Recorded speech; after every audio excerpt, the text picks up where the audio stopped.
Overview of the market. This is August the 2nd at 7:31 p.m.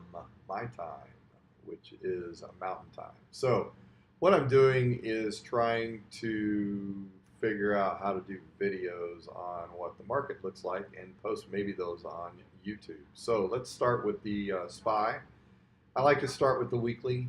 We can see that we have resistance here at the 260, 286, 80, 286 area.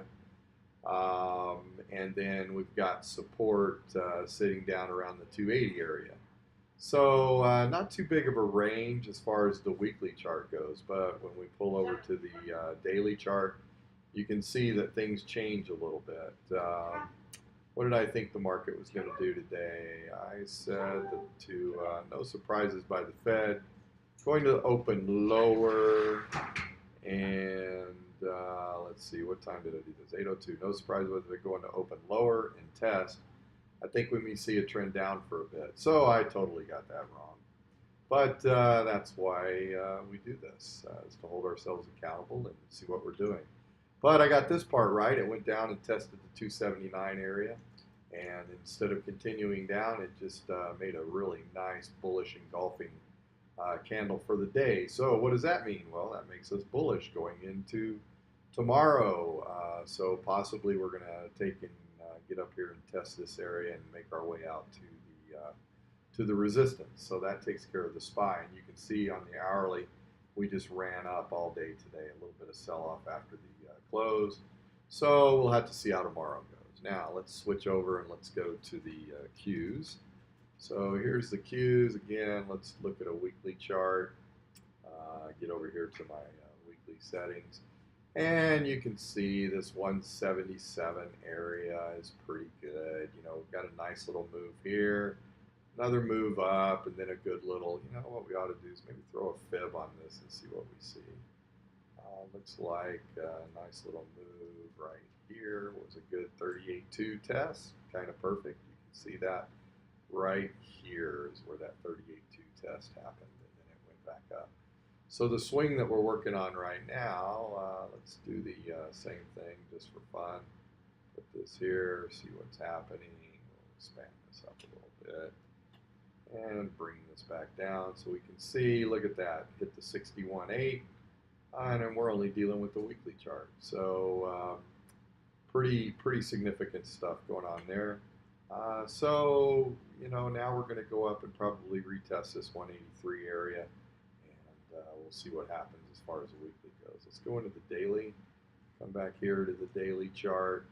Again, see that 175 area, you know, that just formed basically today when we had this close above the high of the low here. I think I got this one wrong as well. What did my notes say?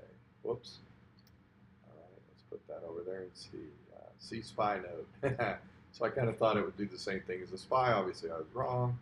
But again, you can see that nice little move, nice little flag pattern here. So you know, you can look at your pole and say this is the pole, this is the flag. So we'll see what happens. It's definitely going to go up here and test this area, and then we'll find out what happens next. The next chart I like to look at is the diamonds, the Dow, pretty strong. You know, from the weekly standpoint, let's back up and look at that. And you can see we've got a really strong level right here that's actually holding so far. So if we can break through this area right in here, this 257, we're going to go up and test 266. And then let's see, let's pull out to a daily. Look at that and go into a daily chart. Okay, we can see again, there's that resistance, went down here, almost got into my support area that I was thinking of, but it retested this area right here and came across. On-balance volume is a little weak, which is interesting.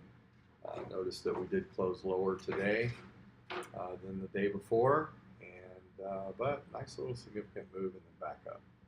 So what is it going to do? Well, who knows? I would say it's going to go back up here and test this 257. We'll find out what tomorrow brings. And last but not least is the Russell.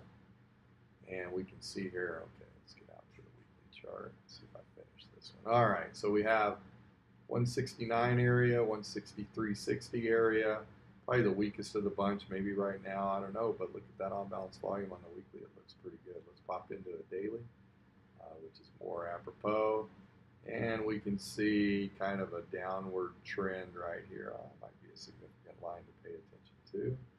Come across here, pop that there, and right in here. So let's see what it does when it gets up into this area, and we can kind of see a little pattern form. Maybe. Nah, I don't like that line. But anyway, let's pull into our daily chart. See what we had. Let me see what I thought of today. I thought today would, okay. Today, test the 164.50 and see what happens. So where's 164.50? Down in here. So it didn't quite get down to the level I thought it would go to, but it definitely made a rebound and made its way back up. So we still got this resistance here to deal with. There's a lot of resistance right here. So we'll see tomorrow if this goes. If we have weakness in the market, I don't know. We'll see.